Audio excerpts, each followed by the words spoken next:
अब आइए हम लोग यहाँ से तीसरे पद का शुरुआत करें। तीसरे पद में अ, श्री कृष्ण की एक दूसरी लीला का व्याख्यान दिया गया है माता यशोदा द्वारा, और यह लीला क्या है? उनका नाराज़गी।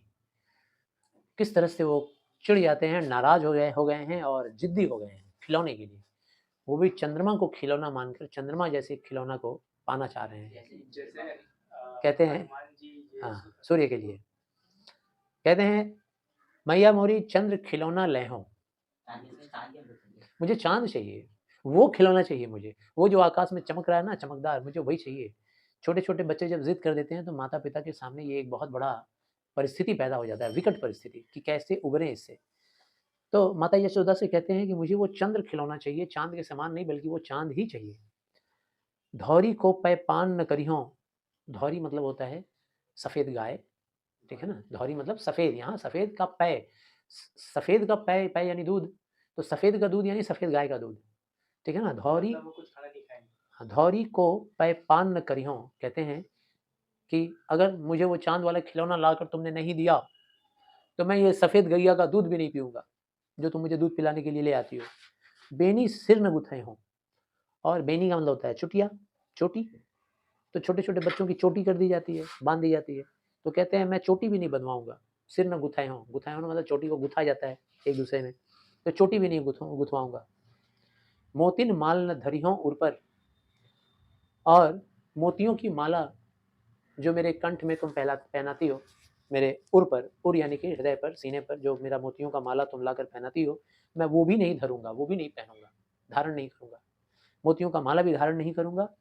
झुंगली कंठ न लय हो, और झुंगली, झुंगली एक ढीला-ढाला टाइप का, वो माले के तरह से ही गले में डालकर एक वस्त्र समान होता है, थोड़ा दूर तक पहना जाता है, तो वो झुंगली भी नहीं पहनेंगे। जय हो लोट अभी अबहीं धरनी पर तेरी गोद न आए हों, और ज़्यादा तो अगर मेरे ज़िद का कोई निदान नहीं करोगी, मैं जो चाह रहा हूँ वो खिलौना लाकर नहीं दोगी, तो अभी यहीं लौट जाएँगे धरती पर।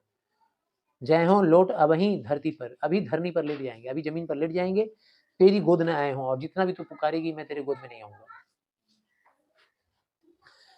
लाल कहे हों नंद बाबा को तेरो सुत न कहे हों, और आज के बाद नंद बाबा का ही बेटा मैं कहलाऊँगा, ठीक ना? अब मैं तुम्हारा सुत नहीं कहलाऊँगा, सुत का मतलब होता है पुत्र, तो मैं तुम्हारा पुत्र नहीं कहलाऊँगा और नंद बाबा का ही पुत्र कहलाऊँगा।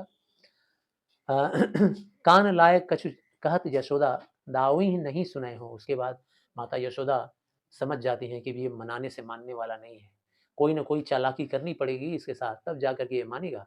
तो कहती हैं, इधर आ, इधर आ, इधर आ, तेरे कान में कुछ बताना है। दाऊ को मत बताना, बलराम भैया को मत बताना।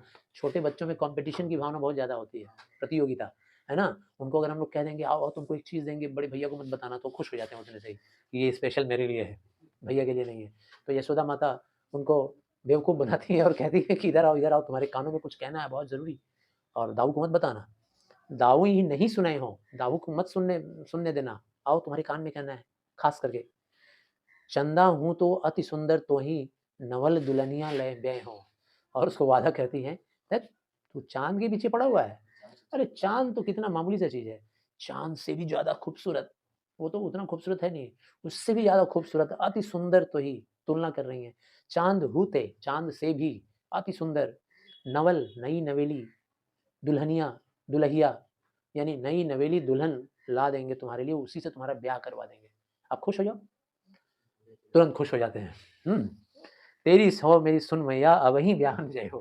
कहते हैं बस, बस, अब तुम्हारी कसम मैया, अभी, अभी, अभी ले चलो, अभी शादी कराओ। कहाँ मिलेगी? वो जो चाँद से भी ज़्यादा खूबसूरत है, अभी शादी करा दो। तो बचपन में क्या पता होता है कि शादी-विवाह क्या है, ज़िम्मेदारी क्या है, उनको नहीं पता। उनको तो ये है कि भई सुंदर स्त्री हमारे पास आ जाएगी जिसके साथ हम खेलेंगे, ठीक है ना?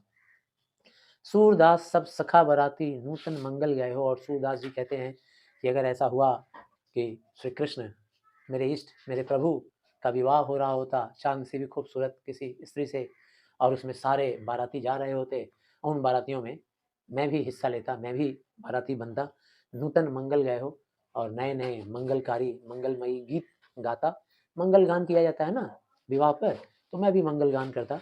तो इस तरह से सूरदास के पत्ते खत्म हुआ। आशा करते हैं सबको समझ में आया होगा। ये अलग-अलग 3 पार्ट्स में वीडियो बना हुआ है, तीनों देखिएगा तो ईज़िली समझ में आ जाएगा। Thank you very much.